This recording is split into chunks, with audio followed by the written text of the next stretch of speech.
আমাদেরকে মানবদের মানে আমরা যারা মানব আছি, মানুষকুলে যারা জন্ম নিয়েছি, সেই মানুষদেরকে 18,000 মাখলুকাতের মধ্যে শ্রেষ্ঠ বলা হয়। আর আমার আল্লাহ যদি তার সবচেয়ে প্রিয় কোনো কিছু থেকে থাকে, সেটা হচ্ছে আমার রাসূল পাক সাল্লাল্লাহু আলাইহি ওয়াসাল্লাম। আমার নবী কে যারা ভালোবাসে না, আমার আল্লাহ বলেছে আমি তাকে ভালোবাসি না। যারা আমার নবীকে ভালোবাসবে তাকে আমি ভালোবাসবো। লা ইলাহা ইল্লাল্লাহ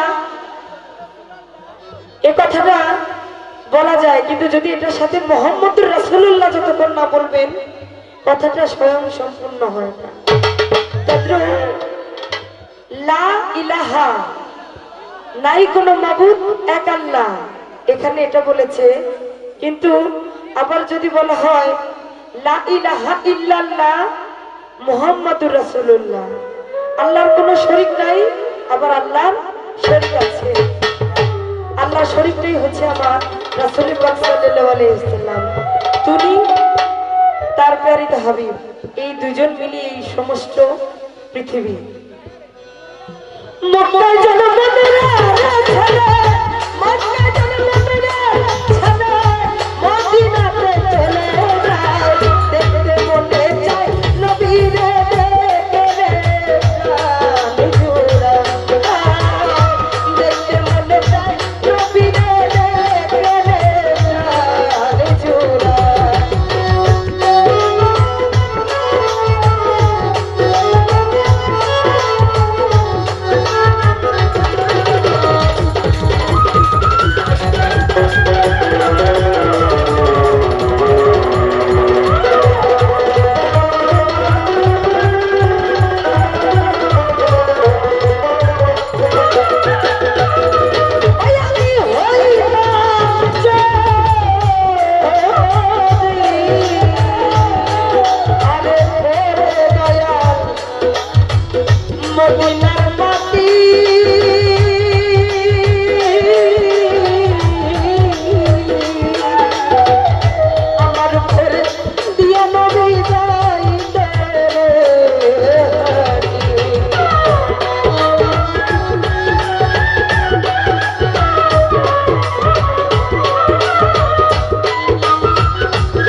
তাদের শুক্র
মানুষ খুলে নিয়ে জন্ম একদিনও করতে পারলাম না, মানুষ করে করবো। আমি যে আজকে এখানে আসছি, আমাকে কমিটি থেকে একটা বায়না করা হয়েছে, আমি প্রতিদিন গান করতেছি, সেটা আল্লাহ পাক গানের মাধ্যমে আমাকে আহার দিচ্ছেন, কিন্তু এই আহারটাকে আমার হালাল করে নিতে হইব। এই যে আমি গান গাইতেছি, আমার অনেক কষ্ট হইতেছে কারণ আমার গলা ব্যথা, কিন্তু গান আমি করতেছি আমার সর্বোচ্চ দিয়ে, যেন আমার গানটা একজন শ্রোতার কাছে বা এই 1000 শ্রোতার মধ্যে যেন 10 জন শ্রোতার পছন্দ হয়।